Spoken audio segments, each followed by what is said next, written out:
ಎಲ್ಲರಿಗೂ ನಮಸ್ಕಾರ ಮಕ್ಕಳೇ.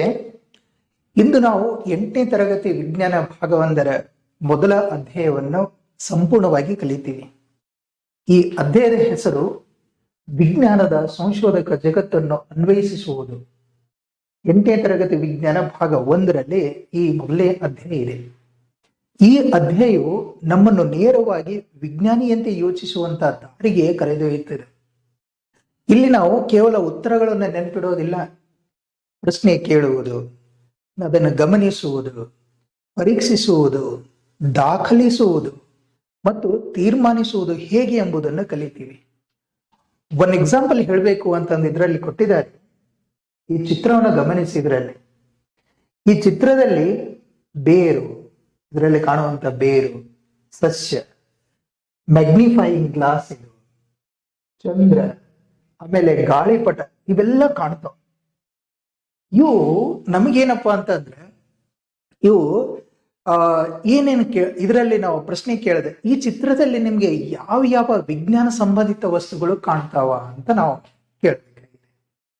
ಇದರಲ್ಲಿ ನಾವು ನೋಡ್ತೀವಿ ಬೇರು, ಸಸ್ಯ, ಮ್ಯಾಗ್ನಿಫೈಯಿಂಗ್ ಗ್ಲಾಸ್, ಚಂದ್ರ, ಆಮೇಲೆ ಗಾಳಿಪಟ, ಕೊಟ್ಟಿರುವಂತ ಇವು ಥರ್ಮೋಮೀಟರ್ಗಳು. ಇವೇನಂತಂದ್ರೆ ಇವು ಎಲ್ಲನೂ ನಾವು ನೋಡ್ತೀವಲ್ಲ, ಇವು ನಮ್ಗೆ ಅಬ್ಸರ್ವೇಷನ್ ಮಾಡೋದು, ಕ್ಯೂರಿಯಾಸಿಟಿ, ಮೆಜರ್ಮೆಂಟ್ ಮತ್ತು ಇಮ್ಯಾಜಿನೇಷನ್ಗೆ ಸಂಬಂಧಿಸಿದಂತ ಅಂಶಗಳಿವು. ಹಾಗಾಗಿ ಈ ಅಧ್ಯಾಯ 1ರಲ್ಲಿ ವಿಜ್ಞಾನ ಸಂಶೋಧಕ ಜಗತ್ತನ್ನು ಅನ್ವಯಿಸುವುದು ಅಂತ ಅಧ್ಯಾಯ ಇದೆಯಲ್ಲ, ಇದು ವಿಜ್ಞಾನದ ಸಂಶೋಧಕ ಜಗತ್ತನ್ನು ಅನ್ವಯಿಸುವುದು. ಇದು 8ನೇ ತರಗತಿಯಲ್ಲಿರುವಂತಹ ಮೊದಲನೇ ಅಧ್ಯಾಯ. ಇಲ್ಲಿ ನಾವು ಗಮನಿಸಬೇಕು, ನಾನು ಇಲ್ಲಿ ಈ ಪಾಠದಲ್ಲಿ ಏನು ರೆಡಿ ಮಾಡ್ಕೊಂಡಿನಿ ನೋಟ್ಸ್, ಪಠ್ಯ ಪುಸ್ತಕದಲ್ಲಿರುವಂತ ಯಾವ ಅಂಶವನ್ನ ಸ್ಕಿಪ್ ಮಾಡಿಲ್ಲ, ಅಂದ್ರೆ ಅದನ್ನ ಬಿಟ್ಟು ಹೋಗಿಲ್ಲ ನಾನು. ಆಮೇಲೆ ಕುತೂಹಲ ಮೂಡಿಸುವಂತ ಪ್ರಶ್ನೆಗಳು, ವಿಜ್ಞಾನದ ಪ್ರಯಾಣ, ಈ ವರ್ಷದ ಅಧ್ಯಾಯಗಳ ಒಂದು ನೋಟ, ಆಮೇಲೆ ಅದರಲ್ಲಿ ಒಂದು ಏನೋ ಪುರಿ ಅಂತ ಏನಿದೆಯಲ್ಲ, ಪುರಿ ತಿಂತೀವಲ್ಲ, ಅದಕ್ಕೆ ಸಂಬಂಧಪಟ್ಟಿರುವಂತ ಇನ್ವೆಸ್ಟಿಗೇಷನ್, ಇದಕ್ಕೆ ಸಂಬಂಧಪಟ್ಟಿರುವಂತ ಎಲ್ಲ ಅಂಶಗಳ ಬಗ್ಗೆ ಬಹಳ ಸಂಕ್ಷಿಪ್ತವಾಗಿ ಮತ್ತು ಬಹಳ ಸರಳವಾಗಿ ಏನಂತಂದ್ರೆ ನೋಟ್ಸ್ ಮಾಡಿದ್ದೇನೆ, ನಿಮ್ ಜೊತೆಗೆ ಹಂಚ್ಕೊಳ್ಬೇಕಂತ ಹೇಳಿ ಇದನ್ನ ನಿಮ್ ಜೊತೆ ತಂದೇನೆ. ಇಲ್ಲಿ ಈ ಪಾಠದಲ್ಲಿ ಅಧ್ಯಾಯದಲ್ಲಿರುವಂತ ಎಲ್ಲ ಅಂಶಗಳನ್ನು ಕ್ರಮವಾಗಿ ನೋಡ್ತೀವಿ ನಾವು. ನಾನು ಮೊದಲಿಗೆ ಹೇಳಿದೆ ಯಾವ ಅಂಶಗಳನ್ನು ಸ್ಕಿಪ್ ಮಾಡಿಲ್ಲ ಅಂತ ಹೇಳಿ. ಮೊದಲಿಗೆ ಟೆಕ್ಸ್ಟ್ ಬುಕ್ ನ ಆರಂಭಿಕ ಕುತೂಹಲದ ಪ್ರಶ್ನೆಗಳನ್ನು ತಗೊಂಡಿದ್ದೇನೆ. ನಂತರ 6ನೇ, 7ನೇ ಮತ್ತು 8ನೇ ತರಗತಿ ವಿಜ್ಞಾನ ಪ್ರಯಾಣ ಹೇಗೆ ಮುಂದುವರಿಯಿತು ಎಂಬುದನ್ನು ನಾವು ಇದರಲ್ಲಿ ಅಧ್ಯಯನ ಮಾಡಿದ್ದೀವಿ. ಆ ಅಂಶಗಳನ್ನು ನಾನು ಕಲೆಕ್ಟ್ ಮಾಡಿದ್ದೇನೆ.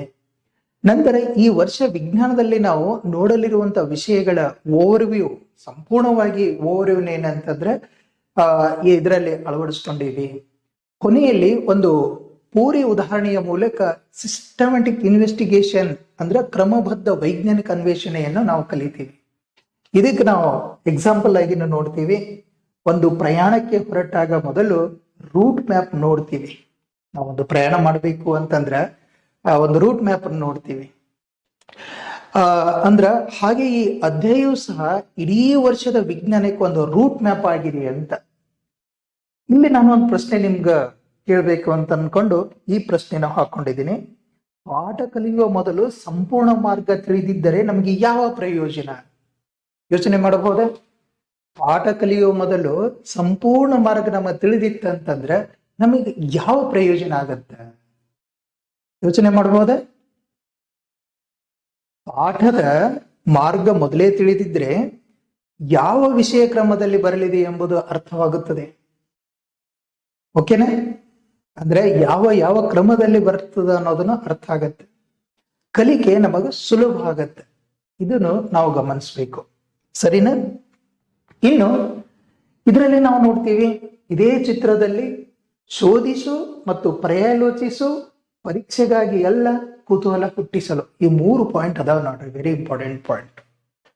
ಇಲ್ಲಿ ನಾವೇನಂತಂದ್ರೆ ಶೋಧಿಸುವುದು ಅಂದ್ರೆ ಪ್ರತಿ ಅಧ್ಯಾಯದ ಮೊದಲ ಪುಟದಲ್ಲಿ ಕೆಲವು ಪ್ರಶ್ನೆಗಳು ಇರ್ತಾವ.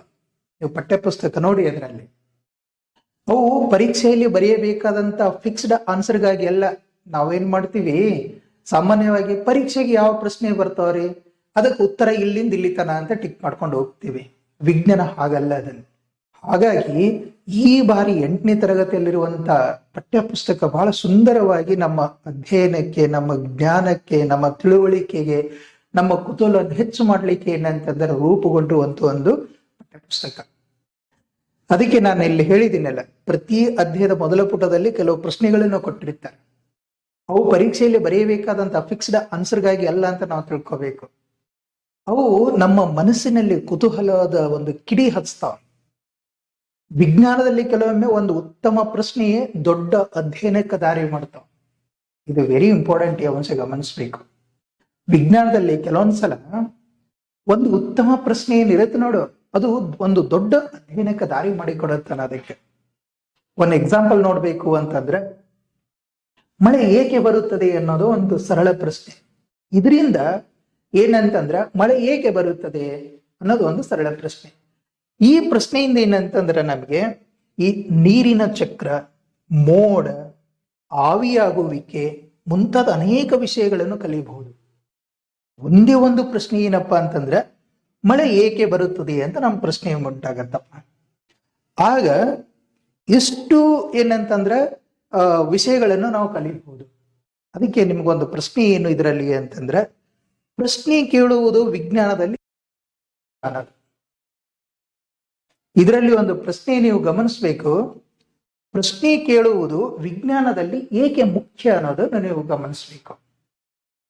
ಇದಕ್ಕೆ ಆನ್ಸರ್ ಮಾಡಬಹುದಾ?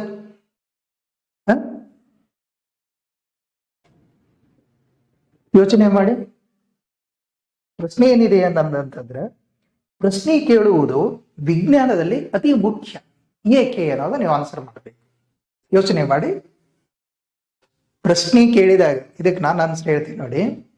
ಪ್ರಶ್ನೆ ಕೇಳಿದಾಗ ನಾವು ಯೋಚಿಸಲು ಆರಂಭಿಸ್ತೀವಿ. ಯೋಚನೆ ಅಬ್ಸರ್ವೇಷನ್ ಮತ್ತು ಎಕ್ಸ್ಪೆರಿಮೆಂಟ್ಗೆ ದಾರಿ ಮಾಡಿಕೊಡುತ್ತೆ. ಇದನ್ನು ನಾವು ತಿಳ್ಕೊಳ್ತೀವಿ ಇದರಲ್ಲಿ. ಇನ್ನು ಇದರಲ್ಲಿ ಗಮನಿಸಿ, ಇದು ವೆರಿ ಇಂಪಾರ್ಟೆಂಟ್. ಕೊನೆಗೂ ಇದರ ಆಧಾರದ ಮೇಲೆ ನಾವು ಕನ್ಕ್ಲೂಷನ್ ಮಾಡ್ತೀವಿ.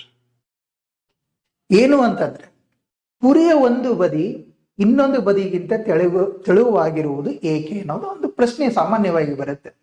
ಇದು ಮೊದಲ ಪ್ರಶ್ನೆ ಪೂರಿಯ ಬಗ್ಗೆ. ಪೂರಿ ಬಿಸಿ ಎಣ್ಣೆಯಲ್ಲಿ ಹಾಕಿದಾಗ ಅದು ಉಬ್ಬುತ್ತೆ ಅಂತ ಗೊತ್ತು. ಕೆಲವೊಮ್ಮೆ ಅದರ ಒಂದು ಬದಿ ತೆಳುವಾಗಿರುತ್ತೆ, ಇನ್ನೊಂದು ಬದಿ ಸ್ವಲ್ಪ ದಪ್ಪವಾಗಿರುತ್ತೆ. ನಮ್ಮ ಪಠ್ಯ ಪುಸ್ತಕದಲ್ಲಿ ಟೆಕ್ಸ್ಟ್ ಬುಕ್ ನಲ್ಲಿ ಈ ಪ್ರಶ್ನೆಯನ್ನು ಕೇಳುತ್ತಾರೆ. ಏಕೆಂದರೆ ವಿಜ್ಞಾನ ನಮ್ಮ ಅಡುಗೆ ಮನೆಯಲ್ಲಿಯೂ ಕೂಡ ಇದೆ ಅನ್ನೋದು ಗೊತ್ತಾಗಬೇಕು ಅಂತ.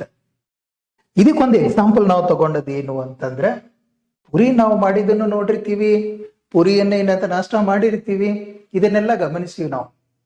ಇದೇ ಎಕ್ಸಾಂಪಲ್ ನಲ್ಲಿ ನಾವು ನೋಡ್ಬೇಕು ಅಂತಂದ್ರೆ, ಇಲ್ಲಿ ಒಂದು ಉದಾಹರಣೆ ಗಮನಿಸಿ. ಚಪಾತಿ ಅಥವಾ ಫುಲ್ಕ ಅಂತ ಮಾಡ್ತಾರಲ್ಲ, ಚಪಾತಿ ಅಥವಾ ಫುಲ್ಕ ಬೆಂಕಿಯ ಮೇಲೆ ಇಟ್ಟಾಗ ಉಬ್ಬುವುದು, ಇದೆಲ್ಲ ನಿಮ್ಗೆ ಗೊತ್ತಿದೆ.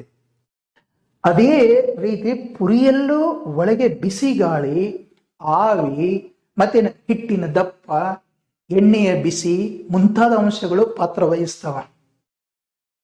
ಅದಕ್ಕೆ ಇಲ್ಲಿ ನೀವು ಒಂದು ಪ್ರಶ್ನೆ, ಪೂರಿ ಉಪ್ಪಲು ಕಾರಣವಾಗಬಹುದಾದಂತ ಅಂಶಗಳನ್ನು ನೀವು ಊಹಿಸಿ ಹೇಳಬಹುದ? ಇದೇ ಒಂದು ಕ್ವಶನ್ ಏನಂತಂದ್ರೆ, ಪೂರಿ ಉಬ್ಬಲು ಕಾರಣವಾಗಬಹುದಾದಂತ ಅಂಶಗಳನ್ನು ನೀವು ಊಹಿಸಬಹುದ? 1-2 ಸೆಕೆಂಡ್ ಯೋಚನೆ ಮಾಡಿ.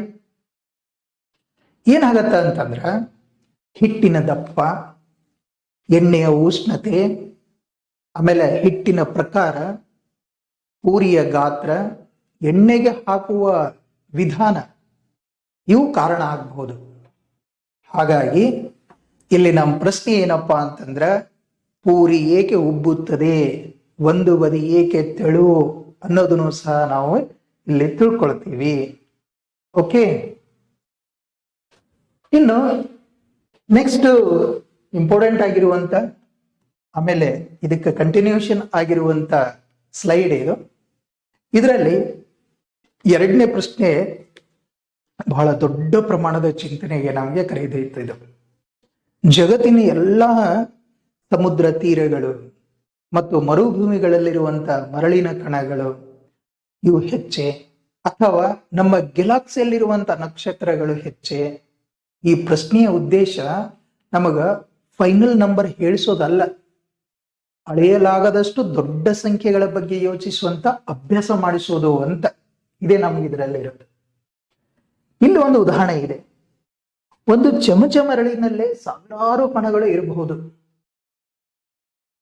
ಅದೇ ರೀತಿ ಆಕಾಶದಲ್ಲಿ ನಮಗೆ ಕಾಣುವಂತ ನಕ್ಷತ್ರಗಳು ಕಡಿಮೆ, ಆದ್ರೆ ಟೆಲಿಸ್ಕೋಪ್ ಮೂಲಕ ನೋಡಿದ್ರೆ ಅಸಂಖ್ಯಾತ ನಕ್ಷತ್ರಗಳು ಕಾಣ್ತಾವ ನಮಗೆ, ಹೌದಲ್ರಿ? ಇಲ್ಲಿ ನಿಮಗೊಂದು ಪ್ರಶ್ನೆ ಇದೆ, ನಾನಿಲ್ಲಿ ಪ್ರಶ್ನೆ ಹಾಕಿದ್ದೀನಿ ಇದಕ್ಕೆ. ಇಂತಹ ದೊಡ್ಡ ಪ್ರಶ್ನೆಗಳಿಗೆ ವಿಜ್ಞಾನಿಗಳು ಹೇಗೆ ಅಂದಾಜು ಮಾಡಬಹುದು ಅಂತ ಯೋಚನೆ ಮಾಡಿ. ಇಂತಹ ದೊಡ್ಡ ಪ್ರಶ್ನೆಗಳಿಗೆ ವಿಜ್ಞಾನಿಗಳು ಹೇಗೆ ಅಂದಾಜು ಮಾಡ್ತಾರಪ್ಪ ಅಂತ ಯೋಚನೆ ಮಾಡಬಹುದಾ?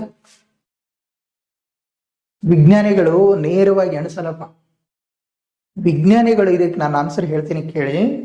ವಿಜ್ಞಾನಿಗಳು ನೇರವಾಗಿ ಎಣಿಸದೆ ಶಾಂಪಲ್ ಎಸ್ಟಿಮೇಷನ್ ಮಾಡೋದು, ಗಣಿತ ಮತ್ತು ಅಬ್ಸರ್ವೇಷನ್ ಬಳಸಿ ಅಂದಾಜು ಮಾಡಬಹುದು. ಹಾಗಾಗಿ ಒಂದು ಪ್ರಶ್ನೆ ಏನಪ್ಪಾ ಅಂತಂದ್ರೆ ವೆರಿ ಇಂಪಾರ್ಟೆಂಟ್, ನೀವು ಗಮನಿಸ್ಬೇಕು. ಇಲ್ಲಿ ಬರಿತೀನಿ ಇದನ್ನ ನೋಡಿ. ಏನು ಅಂತಂದ್ರೆ ಒಂದು ದೊಡ್ಡ ಪ್ರಶ್ನೆ, ಅದು ಒಂದು ದೊಡ್ಡ ಪ್ರಶ್ನೆ ಏನ್ ಮಾಡತ್ತ, ಇಲ್ಲಿ ನಾನು ಇಲ್ಲೇ ಬರಿಲ್ಲ. ಒಂದು ದೊಡ್ಡ ಪ್ರಶ್ನೆ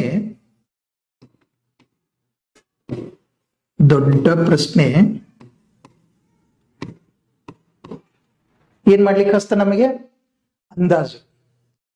ಅಂದಾಜು ಮಾಡೋದು, ನಂತರ ಮಾಪನ ಮಾಡೋದು, ನಂತರ ರೀಸನಿಂಗ್ ಮಾಡೋದು. ಏನ್ ಮಾಡ್ತೀವಿ? ಅಂದಾಜು ಮಾಡ್ತೀವಿ, ಇಷ್ಟಿರಬಹುದು ಅಂತ ಹೇಳಿ. ನಂತರ ಮಾಪನ, ನಂತರ ರೀಸನಿಂಗ್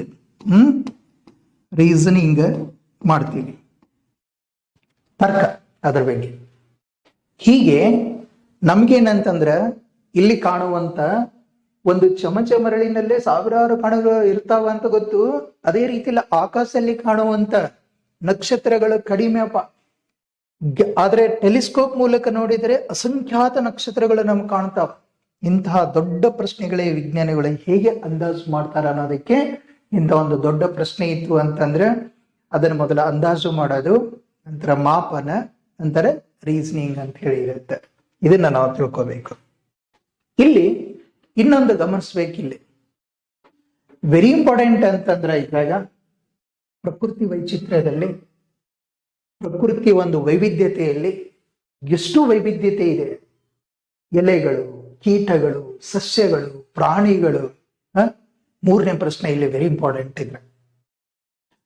ನಾವು 6ನೇ ತರಗತಿಯಿಂದ ನಾವು ಸಸ್ಯಗಳು ಮತ್ತು ಪ್ರಾಣಿಗಳಲ್ಲಿ ಅದ್ಭುತ ವೈವಿಧ್ಯತೆಯನ್ನು ನೋಡಿವಿ.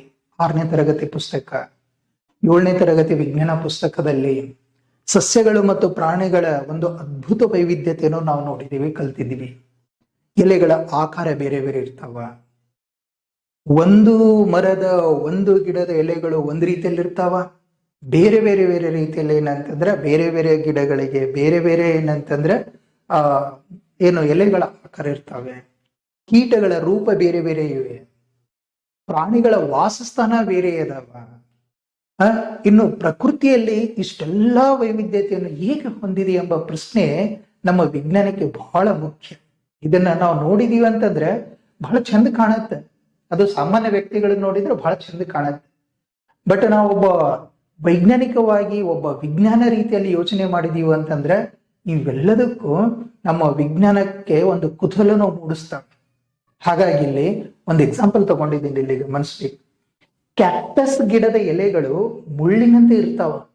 ಒಂದು ಕ್ಯಾಕ್ಟಸ್ ಗಿಡ ಅಂತ ಹೇಳಿ ಅದ್ರ ಎಲೆಗಳು ಹೆಂಗಿರ್ತಾವಪ್ಪ ಅಂದ್ರೆ ಮುಳ್ಳಿನಂತೆ ಇರ್ತಾವ. ಅದ್ ಯಾಕಿರ್ತಾವ ಹಾಗೆ?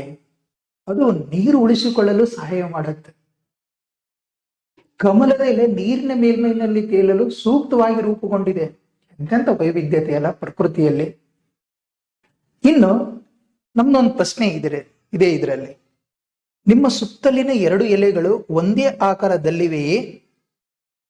ಏಕೆ ವ್ಯತ್ಯಾಸ ಇರಬಹುದು? ಯಾಕೆ ವ್ಯತ್ಯಾಸ ಇರಬಹುದು ಅನ್ನೋದು ಯೋಚನೆ ಮಾಡಿ ಹೇಳ್ಬಹುದಾ? ಒಂದ್ ಸ್ವಲ್ಪ ಯೋಚನೆ ಮಾಡ್ತೀರಿ? ನಾನು ಇದಕ್ಕೆ ಆನ್ಸರ್ ಹೇಳ್ತೀನಿ. ಇದಕ್ಕೆ ನಿಮ್ಮ ಸುತ್ತಲಿನ 2 ಎಲೆಗಳು ತಗೊಂಡ್ರೆ ಒಂದೇ ಆಕಾರದಲ್ಲಿ ಅದಾವೆ, ನಾವು ಏಕೆ ವ್ಯತ್ಯಾಸ ಇರ್ತಾವ? ಹ್ಮ್ ಎಲೆಗಳ ಆಕಾರ ಏನಿರುತ್ತೆ ನೋಡಿ, ಇದಕ್ಕೆ ನಂದು ಒಂದು ಆನ್ಸರ್ ಏನಪ್ಪಾ ಅಂತಂದ್ರೆ, ಎಲೆಗಳ ಆಕಾರ ಪರಿಸರ, ನೀರಿನ ಲಭ್ಯತೆ, ಸೂರ್ಯನ ಬೆಳಕು, ಸಸ್ಯದ ರಕ್ಷಣೆ ಮತ್ತು ಜೀವಿಯ ಅಗತ್ಯಕ್ಕೆ ಅನುಗುಣವಾಗಿ ಬದಲಾಗಿರುತ್ತೆ. ಅದಕ್ಕಾಗಿ ಇಲ್ಲಿ ಗಮನಿಸಿ ಮಕ್ಕಳ, ಇಲ್ಲಿ ಒಂದು ವೈವಿಧ್ಯತೆ ಅಂತ ಅನ್ನೋದು, ಇಲ್ಲಿ ಒಂದು ವೈವಿಧ್ಯತೆ ಅಂದ್ರೆ ಈ ಪ್ರಕೃತಿಯ ವೈವಿಧ್ಯತೆ, ಇದು ಈ ವೈವಿಧ್ಯತೆಯಲ್ಲಿ ನಮಗೆ ಪರಿಸರಕ್ಕೆ ಹೊಂದಾಣಿಕೆ ಪ್ಲಸ್ ಜೀವಿಗಳ ಅಗತ್ಯ ಅಂತ. ಪರಿಸರಕ್ಕೆ ಹೊಂದಾಣಿಕೆ, ಪರಿಸರಕ್ಕೆ ಹೊಂದಾಣಿಕೆ ಪ್ಲಸ್ ಆ ಜೀವಿಯ ಅಗತ್ಯ ಐತೆ. ಆ ಜೀವಿಗಳ ಅಗತ್ಯ ಏನು? ಜೀವಿಗಳ ಅಗತ್ಯ, ಇದು ವೆರಿ ಇಂಪಾರ್ಟೆಂಟ್. ಈ ಪಾಯಿಂಟ್ ನೆನ್ಪಿಟ್ಕೊಂಡ್ರೆ ಇಷ್ಟು ಅಂಶವನ್ನು ನೀವು ತಿಳ್ಕೊಳ್ಬಹುದು. ಅಂದ್ರ ಎಲೆಗಳು ಯಾವ ರೀತಿಯಲ್ಲಿ ಅದಾವ, ಕೀಟಗಳು ಯಾಕೆ ಬೇರೆ ಬೇರೆ ಇರ್ತಾವ, ಸಸ್ಯಗಳು ಬೇರೆ ಬೇರೆ ರೀತಿಯಲ್ಲಿ ಇರ್ತಾವ, ಪ್ರಾಣಿಗಳು ಸಹ ಅವುಗಳ ವಾಸಸ್ಥಾನನ ಬೇರೆ ಇರುತ್ತೆ. ಅಂದ್ರೆ ಇವು ಎಲ್ಲ ವೈವಿಧ್ಯತೆಗಳು ಏನಾಗ್ತಾವ ಅಂತಂದ್ರೆ ಪರಿಸರಕ್ಕೆ ಹೊಂದಾಣಿಕೆ ಮಾಡ್ಕೊಳ್ಳೋದು ಮತ್ತು ಜೀವಿಗಳ ಅಗತ್ಯಕ್ಕೆ ಸಂಬಂಧಪಟ್ಟಿರುವಂತೆ ಇರ್ತವೆ. ಇನ್ನು ಜಗತ್ತಿನ ಬಗ್ಗೆ ನಿಮ್ಮಲ್ಲಿ ಕುತೂಹಲ ಮೂಡಿಸುವಂತ ಪ್ರಶ್ನೆ ಯಾವುದು? ನಾವು ಸಣ್ಣವರಿದ್ದಾಗ ಹೀಗೆ ಯಾಕಿರುತ್ತ, ಆ ರೀತಿಯಲ್ಲಿ ಯಾಕಿರುತ್ತ ಅಂತ ಅನೇಕ ಪ್ರಶ್ನೆಗಳು ಬರ್ತಿದ್ವು. ನಮ್ಮ ಟೆಕ್ಸ್ಟ್ ಬುಕ್ ನಲ್ಲಿ ಸದ್ಯಕ್ಕೆ ನಾವು ನೋಡಿದೀವಿ ಅಂತಂದ್ರ, ಟೆಕ್ಸ್ಟ್ ಬುಕ್ ಮಕ್ಕಳಿಗೆ ತಮ್ಮದೇ ಪ್ರಶ್ನೆ ಬರೆಯಲು ಜಾಗ ಕೊಟ್ಟಾವ. ಆ ಪಠ್ಯ ಪುಸ್ತಕ ನೋಡಿ, ನಿಮ್ಗೆ ಆ ಪಠ್ಯ ಪುಸ್ತಕನ ತೋರಿಸ್ತೀನಿ. ಅದರಲ್ಲಿ ತಮ್ಮದೇ ಆದಂತ ಪ್ರಶ್ನೆ ಬರೆಯಲು ಅದರಲ್ಲಿ ಜಾಗ ಕೊಟ್ಟಾರೆ. ಇದು ಬಹಳ ಮುಖ್ಯ ವಿಜ್ಞಾನದಲ್ಲಿ. ಈ ವಿಜ್ಞಾನದಲ್ಲಿ ಶಿಕ್ಷಕರ ಪ್ರಶ್ನೆಗಳು ಮಾತ್ರ ಮುಖ್ಯ ಅಲ್ಲ. ಯಾಕೆ ನಾವು ಟೀಚರ್ ಆಗಿ ನಿಮ್ಗೆ ಏನ್ ಪ್ರಶ್ನೆ ಕೇಳ್ತೀವಿ ನೋಡ್ರಿ, ಅದಷ್ಟೇ ಮುಖ್ಯ ಅಲ್ಲ, ವಿದ್ಯಾರ್ಥಿಗಳ ಪ್ರಶ್ನೆಗಳೂ ಸಹ ಬಹಳ ಮುಖ್ಯವಾಗಿರ್ತಾವ. ಯಾಕಂತಂದ್ರೆ ಸಣ್ಣ ವಯಸ್ಸಿನಲ್ಲಿ ಬಹಳ ಕುತೂಹಲ ಇರುತ್ತೆ ಮನುಷ್ಯಗೆ. ಪ್ರತಿಯೊಬ್ಬ ವಿದ್ಯಾರ್ಥಿಯ ವಯಸ್ಸಿನಲ್ಲಿ ಬೇರೆ ಬೇರೆ ಕ್ಯೂರಿಯಾಸಿಟಿ ಇರುತ್ತಾವ, ಇರ್ಲೇಬೇಕು. ಆಮೇಲೆ ಇದ್ರಾಗ ಒಂದು ಪ್ರಶ್ನೆ ನೀವು ನೋಡಬಹುದು, ಮಳೆ ಬಂದ ನಂತರ ಮಣ್ಣಿನ ವಾಸನೆ ಏಕೆ ಬರುತ್ತದೆ? ನಮ್ಗೆಲ್ಲರಿಗೂ ಒಂದು ಜಗತ್ತಿನ ಬಗ್ಗೆ ಕುತೂಹಲ ಮೂಡಿಸುವಂತ ಪ್ರಶ್ನೆಗಳಲ್ಲಿ ಇದು ಬಹಳಷ್ಟು ಕಾಡುತ್ತೆ ನಮಗೆ. ಮಳೆ ಬಂದ ನಂತರ ಮಣ್ಣಿನ ವಾಸನೆ ಯಾಕೆ ಬರುತ್ತಪ್ಪ? ಚಿಟ್ಟೆಗಳಿಗೆ ಬಣ್ಣಗಳು ಏಕೆ ಇರ್ತಾವ? ನೋಡಿ ಎಂತ ಪ್ರಶ್ನೆಗಳಿವು. ಮೊಬೈಲ್ ಬ್ಯಾಟ್ರಿ ಏಕೆ ಖಾಲಿ ಆಗತ್ತೆ? ಮೊಬೈಲ್ ಬ್ಯಾಟ್ರಿ ಯಾಕೆ ಖಾಲಿ ಆಗತ್ತೆ? ಇವು ನಿಮ್ಮದೇ ಆದಂತ ವೈಜ್ಞಾನಿಕ ಪ್ರಶ್ನೆ ಅದ. ಇದಕ್ಕೆ ಆನ್ಸರ್ನೂ ಗೊತ್ತಿದೆ ನಿಮಗೆ. ಏನಂತಂದ್ರೆ ಅದಕ್ಕೆ ಸಂಬಂಧಪಟ್ಟಿರುವಂತ, ಈಗ ನಿಮ್ಮ ಟೆಕ್ಸ್ಟ್ ಬುಕ್ ನಲ್ಲಿ ಒಂದು ಏಕೆ ಅಥವಾ ಹೇಗೆ ಪ್ರಶ್ನೆಯನ್ನ ಅಂತಿದೆ, ಅದರಲ್ಲಿ ಬರೀರಿ. ನೋಡೋಣ ಏನು ಬರೀತೀರಿ ನೋಡೋಣ, ಏಕೆ ಮತ್ತು ಹೇಗೆ. ಓಕೆ, ಬರೀರಿ ಅದನ್ನ. ನನ್ನ ವೈಜ್ಞಾನಿಕ ಪ್ರಶ್ನೆ ಅಂತ, ನನ್ನ ವೈಜ್ಞಾನಿಕ ಪ್ರಶ್ನೆ, ನನ್ನ ವೈಜ್ಞಾನಿಕ ಪ್ರಶ್ನೆ, ಇದು ನೀವು ಬರೀಬೇಕು.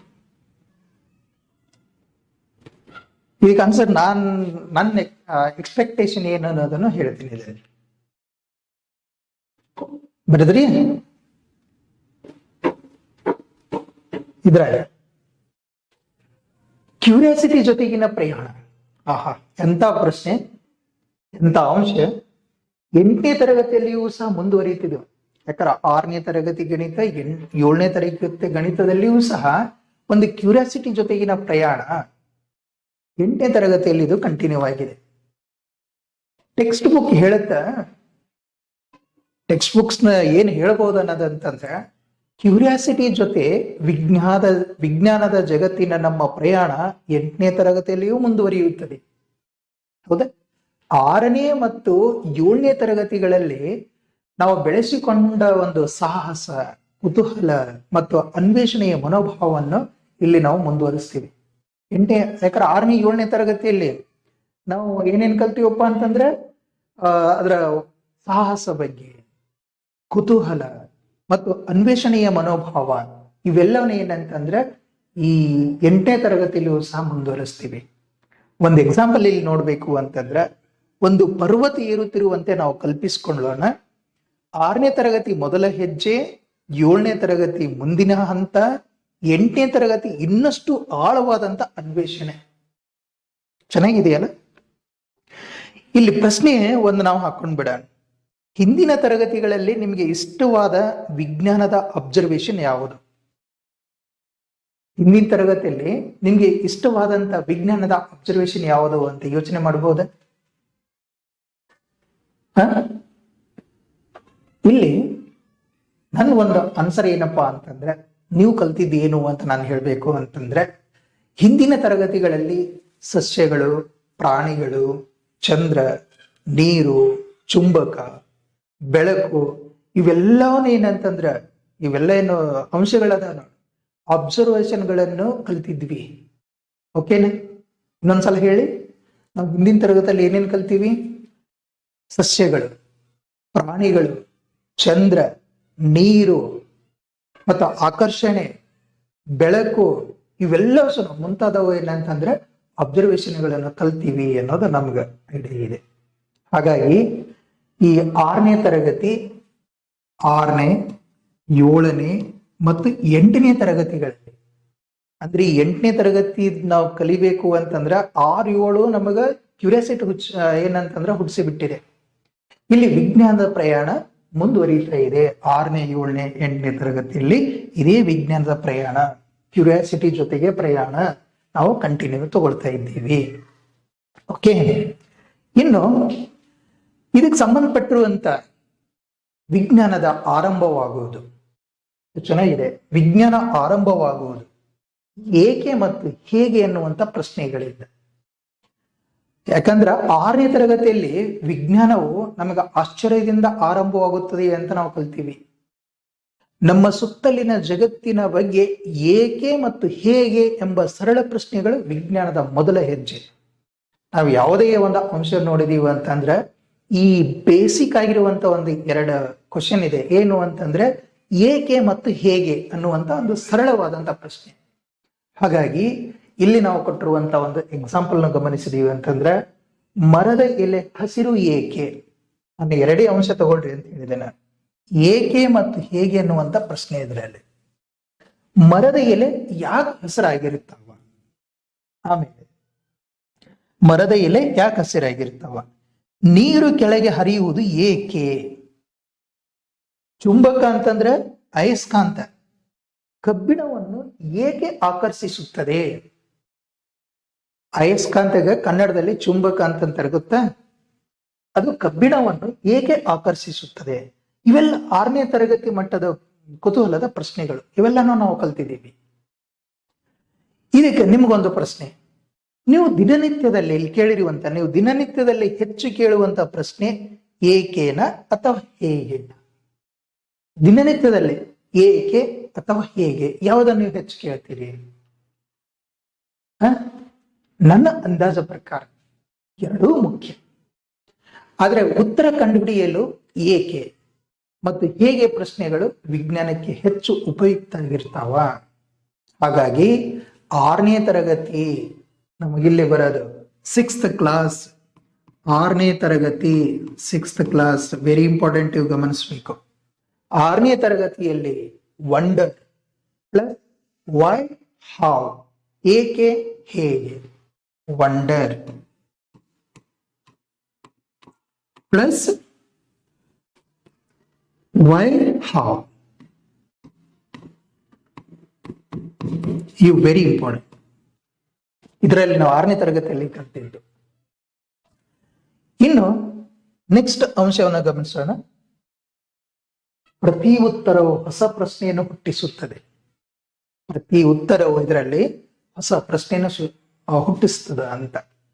Very important. 7ನೇ ತರಗತಿಯಲ್ಲಿ ನಾವು ವಿಜ್ಞಾನ ಸದಾ ಬೆಳೆಯುತ್ತಿರುತ್ತದೆ ಅಂತ ನಾವು ಕಲ್ತೀವಿ. ಯಾವುದು? 7th ಕ್ಲಾಸ್ ನಲ್ಲಿ. ಒಂದು ಉತ್ತರ ಅಂದ್ರೆ ಒಂದು ಆನ್ಸರ್ ಸಿಕ್ಕಾಗ ಅಲ್ಲಿ ವಿಷಯ ಮುಗಿಯೋದಿಲ್ಲ. ಆ ಉತ್ತರವೇ ಇನ್ನೊಂದು ಹೊಸ ಪ್ರಶ್ನೆಯನ್ನು ಹುಟ್ಟಿಸ್ತದ ಅಂತ. ವಿಜ್ಞಾನದಲ್ಲಿ ನಮ್ಮ ಆಲೋಚನೆಗಳು ಹೊಸ ಅಬ್ಸರ್ವೇಷನ್ ಆಧಾರವಾಗಿ ಬದಲಾಗಬಹುದು.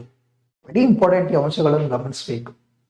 ಅದಕ್ಕೆ ನಾನು ಒಂದು ಉದಾಹರಣೆ ನಿಮ್ ಮೂಲಕ ಹೇಳಬೇಕು ಅಂತಂದ್ರೆ, ನಾವು ಸಸ್ಯಗಳಿಗೆ ಬೆಳಕು ಏಕೆ ಬೇಕು ಅಂತ ಕಲ್ತೀವಿ ಅಂತಂದ್ರೆ ನೋಡಿ ಹೆಂಗದ ಒಂದು ಕನೆಕ್ಟಿವ್. ಇದರಲ್ಲಿ ನಾವು ಸಸ್ಯಗಳಿಗೆ ಬೆಳಕು ಬೇಕು, ಸಸ್ಯಗಳಿಗೆ ಬೆಳಕು ಬೇಕು ಅಂತ ನಾವು ಕಲ್ತೀವಿ ಅಂತಂದ್ರೆ ಮುಂದಿನ ಪ್ರಶ್ನೆ ಏನ್ ಬರುತ್ತೆ ಗೊತ್ತಾ, ಎಷ್ಟು ಬೆಳಕು ಬೇಕು? ಆಮೇಲೆ ಎಲ್ಲ ಸಸ್ಯಗಳಿಗೆ ಸಮಾನ ಬೆಳಕು ಬೇಕೇ? ನೆರಳಿನಲ್ಲೂ ಕೆಲವು ಸಸ್ಯಗಳು ಬೆಳೆಯುವುದು ಏಕೆ? ಇವೆಲ್ಲ ಪ್ರಶ್ನೆ. ನಮ್ಮ ಪ್ರಶ್ನೆ ಒಂದು ಏನ್ ಕಲ್ತೀವಿ ಅಂತಂದ್ರೆ ಅದಕ್ಕೆ ಹೇಳ್ತಾವ ನೋಡ್ರಿ, ಪ್ರತಿ ಉತ್ತರ ಹೊಸ ಪ್ರಶ್ನೆಗಳನ್ನು ಹುಟ್ಟಿಸ್ತಾವ ಅಂತ. ಇಲ್ಲಿ ನಾವು ಸಸ್ಯಗಳಿಗೆ ಬೆಳಕು ಬೇಕು ಅಂತ ಕಲ್ತ್ರೆ ಮುಂದಿನ ಪ್ರಶ್ನೆನೇ ಬರುತ್ತ, ಎಷ್ಟು ಬೆಳಕು ಬೇಕು? ಎಲ್ಲ ಸಸ್ಯಗಳಿಗೆ ಸಮಾನ ಬೆಳಕು ಬೇಕಾ? ನೆರಳಿನಲ್ಲಿ ಕೆಲವು ಸಸ್ಯಗಳು ಬೆಳೀತಾವಲ್ಲ, ಬೆಳೆಯುವುದು ಏಕೆ? ಓಕೆ, ಇಲ್ಲಿ ಪ್ರಶ್ನೆ ನೀವು ಬರೋದು, ಒಂದು ಉತ್ತರ ಹೊಸ ಪ್ರಶ್ನೆ ಹುಟ್ಟಿಸಿದ ಅನುಭವ ನಿಮ್ಗಿದೆಯೇ? ಇದೇ ಟೈಪ್ ಕ್ವಶನ್. ಒಂದು ಉತ್ತರ ಹೊಸ ಪ್ರಶ್ನೆ ಹುಟ್ಟಿಸಿದಂತ ಅನುಭವ ನಿಮ್ಗೆ ಇದೆಯಾ? ಯೋಚನೆ ಮಾಡಿ. ಹೌದು, ನನ್ನ ಒಂದು ಏನಂತಂದ್ರೆ ಅಬ್ಸರ್ವೇಷನ್ ಪ್ರಕಾರ, ಉದಾಹರಣೆಗೆ ಸಸ್ಯಕ್ಕೆ ಬೆಳಕು ಬೇಕು ಎಂದು ತಿಳಿದ ಮೇಲೆ ಎಲ್ಲಾ ಸಸ್ಯಗಳಿಗೆ ಸಮಾನ ಬೆಳಕು ಬೇಕೇ ಅನ್ನುವಂತ ಒಂದು ಹೊಸ ಪ್ರಶ್ನೆ ನಮಗ್ ಬಂದಿದೆ. ಎಲ್ಲ ಸಸ್ಯಗಳಿಗೆ ಸಮಾನ ಬೆಳಕು ಬೇಕಾ ಅನ್ನೋದು. ಹಾಗಾಗಿ ನಾವು 7ನೇ ತರಗತಿಯಲ್ಲಿ ಕಲ್ತದ್ದು, 7ನೇ ತರಗತಿಯಲ್ಲಿ 7th ನಲ್ಲಿ ಕಲ್ತದ್ದು ಏನಂತಂದ್ರೆ, ಒಂದು ಆನ್ಸರ್, ಒಂದು ಉತ್ತರ, ಒಂದು ಆನ್ಸರ್ ಏನಪ್ಪಾ ಅಂತಂದ್ರೆ ಅದು ಉತ್ತರ, ಅದು ಹೊಸ ಒಂದು ಪ್ರಶ್ನೆಗೆ ಅಂದ್ರೆ ನ್ಯೂ ಕ್ವಶನ್ಗೆ ಏನಂತಂದ್ರೆ ಎಡೆ ಮಾಡಿ ಕೊಡುತ್ತೆ. ನ್ಯೂ ಕ್ವಶನ್ ಏನಂತಾರೆ ಎಡೆ ಮಾಡಿ ಕೊಡುತ್ತೆ. ಅದಕ್ಕಾಗಿ ಪ್ರತಿ ಉತ್ತರವು ಹೊಸ ಪ್ರಶ್ನೆಯನ್ನು ಹುಟ್ಟಿಸುತ್ತದೆ ಅನ್ನೋದು. ಪ್ರತಿ ಆನ್ಸರ್ ಏನಂತಂದ್ರೆ ನ್ಯೂ ಕ್ವಶನ್ ಏನಂತಂದ್ರೆ ಸೃಷ್ಟಿ ಮಾಡುತ್ತೆ ಅನ್ನೋದಕ್ಕೆ ಇಲ್ಲಿ ಇಂಪಾರ್ಟೆಂಟ್. ಇಲ್ಲಿ ಇನ್ನು ನೆಕ್ಸ್ಟ್ ನಾವು ಗಮನಿಸ್ಬೇಕಿಲ್ಲಿ, ಇನ್ವೆಸ್ಟಿಗೇಟಿವ್ ವರ್ಲ್ಡ್ ಆಫ್ ಸೈನ್ಸ್. ಇಲ್ಲಿ ವಿಸ್ಮಯ ಪ್ಲಸ್ ಬೆಳವಣಿಗೆ ಪ್ಲಸ್ ಅನ್ವೇಷಣೆ, ವೆರಿ ಇಂಪಾರ್ಟೆಂಟ್. ಇಲ್ಲಿ ಈಗ ನಾವು 8ನೇ ತರಗತಿಯಲ್ಲಿ ಬಂದೇವೆ. 8ನೇ ತರಗತಿಯಲ್ಲಿ ನಾವು ವಿಜ್ಞಾನದ ಸಂಶೋಧಕ ಜಗತ್ತಿಗೆ ಪ್ರವೇಶಿಸಿದ್ದೇವೆ. ಇಲ್ಲಿ ಆಶ್ಚರ್ಯ ಮತ್ತು ವಿಜ್ಞಾನದ ಬೆಳವಣಿಗೆ ಎರಡೂ ಸೇರಿ ವಿಜ್ಞಾನ ಹೇಗೆ ಕೆಲಸ ಮಾಡುತ್ತದೆ ಎಂಬುದನ್ನು ತಿಳಿಸುತ್ತೆ. ಗಮನಿಸ್ಬೇಕಿಲ್ಲಿ ಏನಪ್ಪಾ ಅಂತಂದ್ರೆ, ಇನ್ನೊಂದು ಬಾರಿ ಹೇಳಿಬಿಡ್ತೀನಿ, ಇದಕ್ಕೆ ನನಗೆ ಬಹಳ ಚಂದ ಅನಿಸ್ತಾ ಇದೆ. ಈಗ ನಾವೇನಂತಂದ್ರ ವಿಜ್ಞಾನ ಸಂಶೋಧಕ ಜಗತ್ತಿಗೆ ನಾವು ಪ್ರವೇಶ ಮಾಡಿದೀವಿ ಅಂತಂದ್ರ, ಇಲ್ಲಿ ಆಶ್ಚರ್ಯ ಮತ್ತು ವಿಜ್ಞಾನದ ಬೆಳವಣಿಗೆ ಎರಡೂ ಸೇರಿ ವಿಜ್ಞಾನ ಹೇಗೆ ಕೆಲಸ ಮಾಡುತ್ತೆ ಅನ್ನೋದನ್ನು ನಾವು ಇದರಲ್ಲಿ ತಿಳಿತೀವಿ. ಒಂದು ಉದಾಹರಣೆ ನೋಡ್ಬೇಕು ಅಂತಂದ್ರೆ, ವಿಸ್ಮಯ ಮಾತ್ರ ಸಾಕಾಗತ್ತ ಅಥವಾ ಪರೀಕ್ಷೆಯೂ ಬೇಕಾ? ಬರೀ ವಿಸ್ಮಯಗೊಂಡ್ರೆ ಸಾಕಾಗತ್ತ? ಅದಕ್ಕೆ ಏನಂದ್ರೆ ಏನಾದ್ರೂ ನಾವು ಪರೀಕ್ಷೆನೂ ಮಾಡ್ಬೇಕಾ? ಇದನ್ನು ಇಂಪಾರ್ಟೆಂಟ್ ಇದೆ. ಹಾಗಾಗಿ ಹಿಂದೆ ನೀವು ಚಂದ್ರನು ಏಕೆ ಬದಲಾಗುತ್ತಾನೆ ಅಂತ ಕೇಳಿರಲ್ಲ. ಚಂದ್ರನು ಏಕೆ ಬದಲಾಗ್ತಾನೆ? ಮೊದಲು ಈ ರೀತಿಯಲ್ಲಿ ದೊಡ್ಡ ಪ್ರಮಾಣದಲ್ಲಿ ಕಾಣೋದು, ಬರ್ತಾ ಬರ್ತಾ ಚಿಕ್ಕದಾಗಿ ಕಾಣೋದು, ಆಮೇಲೆ ಕಾಣದೇ ಇರೋದು, ಇವೆಲ್ಲನೂ ನಾವು ನೋಡಿದೀವಿ, ಕೇಳಿದೀವಿ. ಈಗ ನಾವು ಅದನ್ನು ದಿನಗಳ ಕಾಲ ಅಬ್ಸರ್ವ್ ಮಾಡಿ ಪ್ಯಾಟ್ರನ್ ಗುರುತಿಸಿ ಕಾರಣ ತಿಳಿಯುವಂತ ಹಂತಕ್ಕೆ ಬಂದೀವಿ ಅಂತ. ಓಕೆನಾ? ಅದಕ್ಕೆ ಇಲ್ಲಿ ಪ್ರಶ್ನೆ ಇನ್ನೊಂದೇನು ಬರುತ್ತೆ, ನಾವು ಅದೇ ಹೇಳಿದೀವಲ್ಲ, ವಿಸ್ಮಯ ಮಾತ್ರ ಸಾಕ ಅಥವಾ ಪರೀಕ್ಷೆಯೂ ಬೇಕಾ ಅನ್ನೋದಕ್ಕೆ. ಓಕೆ, ಯೋಚನೆ ಮಾಡಿದ್ರೆ ಆನ್ಸರ್ ಹೇಳ. ಇದಕ್ಕೆ ಏನ್ ಯೋಚನೆ ಮಾಡುವುದು, ನಾನು ಯೋಚನೆ ಮಾಡಿದ್ದೆ ಏನೋ ಅನ್ನೋದಕ್ಕೆ. ವಿಸ್ಮಯ ಮೊದಲ ಹೆಜ್ಜೆ, ಆದ್ರೆ ವಿಜ್ಞಾನಕ್ಕೆ ಅಬ್ಸರ್ವೇಷನ್, ಮೆಜರ್ಮೆಂಟ್ ಮತ್ತು ಟೆಸ್ಟಿಂಗ್ ಕೂಡ ಬೇಕಾಗುತ್ತೆ. ಈ 3 ಅಂಶಗಳು ವಿಜ್ಞಾನಕ್ಕೆ ಏನಪ್ಪಾ ಅಂತಂದ್ರೆ 3 ಅಂಶಗಳು ವೆರಿ ಇಂಪಾರ್ಟೆಂಟ್. ಯಾವ್ಯಾವು? ಒಂದೇನು ಅಬ್ಸರ್ವೇಷನ್, ಇನ್ನೊಂದು ಮೆಜರ್ಮೆಂಟ್, ಇನ್ನೊಂದು ಟೆಸ್ಟಿಂಗ್. ಪರೀಕ್ಷೆಗೂ ಸಹ ಬಹಳ ಇಂಪಾರ್ಟೆಂಟ್ ಇದಕ್ಕೆ. ಹಾಗಾಗಿ ಇಲ್ಲಿ ವೆರಿ ಇಂಪಾರ್ಟೆಂಟ್ ಅಂತಂದ್ರೆ ನಾವು ಗಮನಿಸ್ಬೇಕು, 8ನೇ ತರಗತಿಯಲ್ಲಿ ಕಲಿಯೋದು investigation, wonder. Wonder plus investigation, ಇದು 8th ಕ್ಲಾಸ್ ನಲ್ಲಿ ನಾವು ಮೇನ್ ಕಲಿಯೋದು. Wonder plus investigation. ಇದನ್ನ ನಾವು ಇದರಲ್ಲಿ ಕಲಿಯೋದು. ಅದಕ್ಕಾಗಿ ಇಲ್ಲಿ ಗಮನಿಸಬೇಕು, ಹೊಸ ಫ್ಯಾಕ್ಟ್ಸ್ ಕಲಿಯುವುದು ಮಾತ್ರ ಗುರಿ ಅಲ್ಲ. ಎಂತೆಂಥ ಪ್ರಶ್ನೆ, ಎಂತೆಂಥ ಅಂಶಗಳು ನೋಡಿ. ಇಲ್ಲೇನಪ್ಪಾ ಅಂತಂದ್ರ ಹೊಸ ಫ್ಯಾಕ್ಟ್ಸ್ ಏನ್ ಕಲಿತೀವಿ ಅದು ಕಲಿಯುವುದು ಮಾತ್ರ ಗುರಿ ಅಲ್ಲ, ಹೊಸ ಫ್ಯಾಕ್ಟ್ಸ್ ಕಂಡು ಹಿಡಿಯುವುದು ಹೇಗೆ ಎಂಬುದು ಮುಖ್ಯ. ಇಲ್ಲಿ ಇಂಪಾರ್ಟೆಂಟ್ ನಾವು ಗಮನಿಸಬೇಕು. ಟೆಕ್ಸ್ಟ್ ಬುಕ್ ಬಹಳ ಸ್ಪಷ್ಟವಾಗಿ ಹೇಳಿಕೊಡತ್ತೆ ನಮ್ಗೆ. ನೀವು ಹೊಸ ಫ್ಯಾಕ್ಟ್ಸ್ ಕಲಿಯಬೇಕು ಎಂಬುದು ಮಾತ್ರ ನಮ್ಮ ಆಶಯವಲ್ಲ, ನೀವು ಹೊಸ ಫ್ಯಾಕ್ಟ್ಸ್ಗೆ ಹೇಗೆ ಕಂಡುಹಿಡಿಯಬೇಕು ಅನ್ನೋದನ್ನು ಕಲಿಬೇಕು. ಪಠ್ಯಪುಸ್ತಕದಲ್ಲಿ ಹೇಳಿರುವಂತಹ ಅಂಶಗಳು ಇನ್ನೊಂದ್ಸಲ ಗಮನಿಸಿ. ನೀವು ಹೊಸ ಫ್ಯಾಕ್ಟ್ಸ್ ಕಲಿಯಬೇಕು ಎಂಬುದು ಮಾತ್ರ ನಮ್ಮ ಆಶಯವಲ್ಲ, ನೀವು ಹೊಸ ಫ್ಯಾಕ್ಟ್ಸ್ ಹೇಗೆ ಕಂಡುಹಿಡಿಯಬೇಕು ಎಂಬುದನ್ನು ಕಲಿಯಬೇಕಾಗಿದೆ. ಇದೇ ವಿಜ್ಞಾನ ಶಿಕ್ಷಣದ ಒಂದು ಮುಖ್ಯ ಉದ್ದೇಶ. ಇದನ್ನು ನಾವು ಅರ್ಥ ಮಾಡ್ಕೊಳ್ಬೇಕು. ಇದಕ್ಕೆ ಉದಾಹರಣೆಯನ್ನು ಗಮನಿಸಿ. ನೀರು 100 ಡಿಗ್ರಿ ಸೆಲ್ಸಿಯಸ್ ನಲ್ಲಿ ಕುದಿಯುತ್ತದೆ ಅನ್ನೋದು ನಮಗೆಲ್ಲರಿಗೂ ಗೊತ್ತು. ಈ ಫ್ಯಾಕ್ಟ್ಸ್ ನೆನ್ಪಿಡಬಹುದು.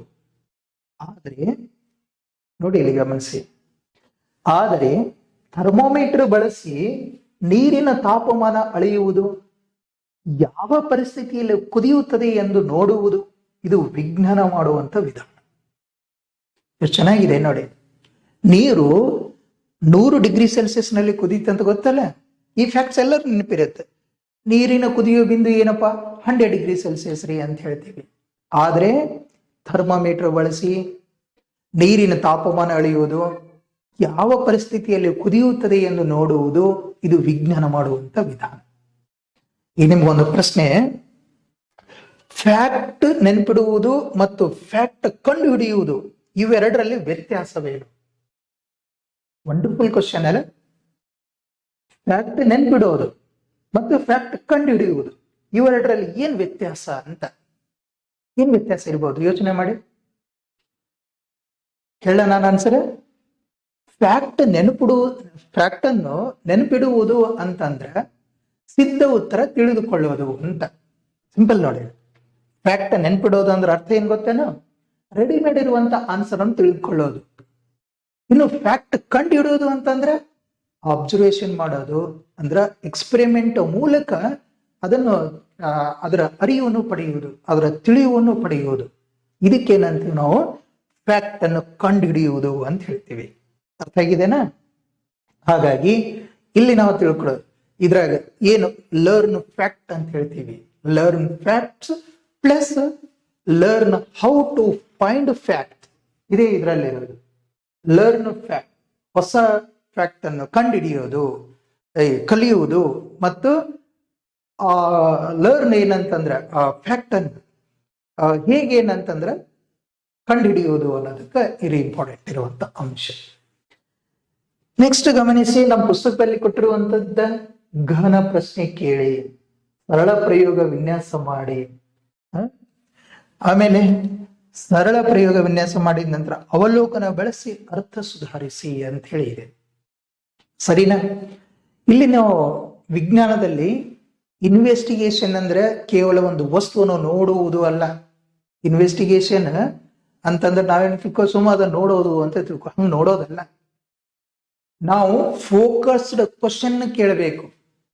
ಆ ಪ್ರಶ್ನೆಗೆ ಉತ್ತರ ಕಂಡುಹಿಡಿಯಲು ಸರಳ ಪ್ರಯೋಗ ರೂಪಿಸಬೇಕು. ನಂತರ ಅಬ್ಸರ್ವೇಷನ್ ಬಳಸಿಕೊಂಡು ನಮ್ಮ ಅರ್ಥವನ್ನು ಸುಧಾರಿಸಬೇಕು. ಅರ್ಥ ಆಯ್ತಾ? ಇನ್ನೊಂದು ಬಾರಿ ಹೇಳ. ವಿಜ್ಞಾನದಲ್ಲಿ ಇನ್ವೆಸ್ಟಿಗೇಷನ್ ಅನ್ನೋದು ನಾವು ಕೇವಲ ಒಂದು ವಸ್ತುವನ್ನು ಏನು ಅಬ್ಸರ್ವ್ ಮಾಡಾಕತ್ತೀವಿ, ಅದನ್ನ ನೋಡಾಕತ್ತೀವಿ ಅಂತ ಅನ್ನೋದಲ್ಲ. ನಾವು ಏನಂತಂದ್ರ ಅಲ್ಲಿ ಇರುವಂತ ಫೋಕಸ್ಡ್ ಕ್ವಶನ್ಗಳನ್ನು ಕೇಳಬೇಕು. ಆ ಪ್ರಶ್ನೆಗೆ ಉತ್ತರ ಕಂಡುಹಿಡಿಯಲು ಸರಳ ಪ್ರಯೋಗವನ್ನು ರೂಪಿಸಬೇಕು. ನಂತರ ಅಬ್ಸರ್ವೇಷನ್ ನೋಡ್ಕೊಂಡು ಅಬ್ಸರ್ವೇಷನ್ ಏನು ಮಾಡ್ಕೊಂಡಿರ್ತದನ್ನ ಬಳಸ್ಕೊಂಡು ನಮ್ಮ ಅರ್ಥವನ್ನು ಸುಧಾರಿಸಬೇಕು. ಇದೇ ಸಂಬಂಧಪಟ್ಟಿರುವಂತಹ ಒಂದು ಎಕ್ಸಾಂಪಲ್, ಸಸ್ಯ ಬೆಳೆಯುತ್ತದೆಯೇ ಎಂಬ ಸಾಮಾನ್ಯ ಪ್ರಶ್ನೆ. ಸಸ್ಯ ಬೆಳೆಯುತ್ತದೆಯೇ ಎಂಬುದು ಒಂದು ಸಾಮಾನ್ಯ ಪ್ರಶ್ನೆ. ಇಲ್ಲಿ ಸಸ್ಯದ ಬೆಳವಣಿಗೆಗೆ ಬೆಳಕಿನ ಪ್ರಮಾಣ ಪರಿಣಾಮ ಬೀರುತ್ತದೆಯೇ ಎಂಬುದು ಫೋಕಸ್ಡ್ ಸೈಂಟಿಫಿಕ್ ಕ್ವಶನ್. ಚೆನ್ನಾಗಿದೆಯಲ್ಲ? ಅದಕ್ಕೆ ನಿಮಗೆ ಯೋಚನೆ ಮಾಡ್ಲಿಕ್ಕೂ ಕೆಲವು ಪ್ರಶ್ನೆಗಳನ್ನು ಸೇರಿಸಿದ್ದೇನೆ. ಏನು ಇಲ್ಲಿರುವಂತ ಪ್ರಶ್ನೆ, ಒಂದು ಸಾಮಾನ್ಯ ಪ್ರಶ್ನೆಯನ್ನು ಫೋಕಸ್ಡ್ ಕ್ವಶನ್ ಆಗಿ ಹೇಗೆ ಬದಲಾಯಿಸಬಹುದು? ಓಕೆ, ಇದಕ್ಕೆ ರಿಲೇಟೆಡ್ ಆಗಿದ್ದು ನೋಡಿ, ಒಂದು ಸಿಂಪಲ್ ಕ್ವಶನ್ ಇದ್ದದ್ದು ಒಂದು ಸಾಮಾನ್ಯ ಪ್ರಶ್ನೆಯನ್ನು ಫೋಕಸ್ಡ್ ಕ್ವಶನ್ ಆಗಿ ಹೇಗೆ ಬದಲಾಯಿಸಬಹುದು? ಯೋಚನೆ ಮಾಡಿ. ಇದಕ್ಕೆ ನನ್ನ ಆನ್ಸರ್ ಏನ್ ಹೇಳ್ತೀನಪ್ಪ ಅಂತಂದ್ರೆ, ಸಾಮಾನ್ಯ ಪ್ರಶ್ನೆಯನ್ನು ಅಳೆಯಬಹುದಾದ ಅಥವಾ ಪರೀಕ್ಷಿಸಬಹುದಾದಂತ ರೂಪಕ್ಕೆ ಬದಲಾಯಿಸಬೇಕು. ಉದಾಹರಣೆ, ಸಸ್ಯ ಬೆಳೆಯುತ್ತದೆಯೇ ಅನ್ನೋದರ ಬದಲು ಬೆಳಕಿನ ಪ್ರಮಾಣ ಸಸ್ಯದ ಎತ್ತರಕ್ಕೆ ಪರಿಣಾಮ ಬೀರುತ್ತದೆಯೇ? ನೋಡಿ, ಒಂದು ಸಾಮಾನ್ಯ ಪ್ರಶ್ನೆ ಹೆಂಗಪ್ಪ ಅಂತಂದ್ರೆ ಸಸ್ಯ ಬೆಳೆಯುತ್ತದೆಯೇ ಅನ್ನೋದು. ಇದ್ರ ಬದಲಾಗಿ ಕ್ವಶನ್ ಹೇಗೆ ಚೇಂಜ್ ಮಾಡಬಹುದಪ್ಪ ಅಂತಂದ್ರೆ, ಬೆಳಕಿನ ಪ್ರಮಾಣ ಸಸ್ಯದ ಎತ್ತರಕ್ಕೆ ಪರಿಣಾಮ ಬೀರುತ್ತದೆಯೇ ಅಂತ. ಇದು ಹಾಗಾಗಿ ಇಲ್ಲಿ ನಾವು ಗಮನಿಸಬೇಕು, ಇಲ್ಲಿ ಇನ್ವೆಸ್ಟಿಗೇಷನ್ ಅಂತ ಏನ್ ಹೇಳ್ತೀವಿ ನೋಡು, ಅದು ಏನಪ್ಪಾ ಅಂತಂದ್ರ focused question plus experiment plus observation ಸಂಬಂಧ ಇರುತ್ತೆ. ಇನ್ವೆಸ್ಟಿಗೇಷನ್ ಏನಪ್ಪಾ ಅಂತಂದ್ರ ಏನೇನ ಒಳಗೊಂಡಿರುತ್ತೆ ಅಂತ ಹೇಳಿದ 3 ಪಾಯಿಂಟ್. ಏನು? ಫೋಕಸ್ಡ್ ಕ್ವಶನ್,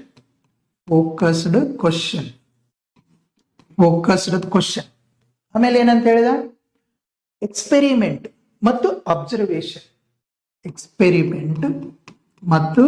ಅಬ್ಸರ್ವೇಷನ್ ಒಳಗೊಂಡಿರುತ್ತೆ. ಇದೇ ಇನ್ವೆಸ್ಟಿಗೇಷನ್. ಗೊತ್ತಾಗ್ತಾ ಇದೆಯಾ? ನೆಕ್ಸ್ಟ್, ಇದರಲ್ಲಿ ನೀವು ಕೇವಲ ಕಲಿಯುವವರಲ್ಲ, ನೀವು ಅನ್ವೇಷಕರು ಮತ್ತು ಯುವ ವಿಜ್ಞಾನಿಗಳು. ಈ ಪಾಯಿಂಟ್ ಅನ್ನು ನೋಡಬೇಕು. ಇಲ್ಲಿ ನಾನು ಹೇಳಬೇಕಾಗಿದ್ದು ಒಂದು ಅಂಶ ಟೆಕ್ಸ್ಟ್ ಬುಕ್ ನಲ್ಲಿ ಹೇಳಿಕೊಡ್ತಾರೆ. ಟೆಕ್ಸ್ಟ್ ಬುಕ್ ನಲ್ಲಿ ಅಂಶ ಇದೇ ಇದು.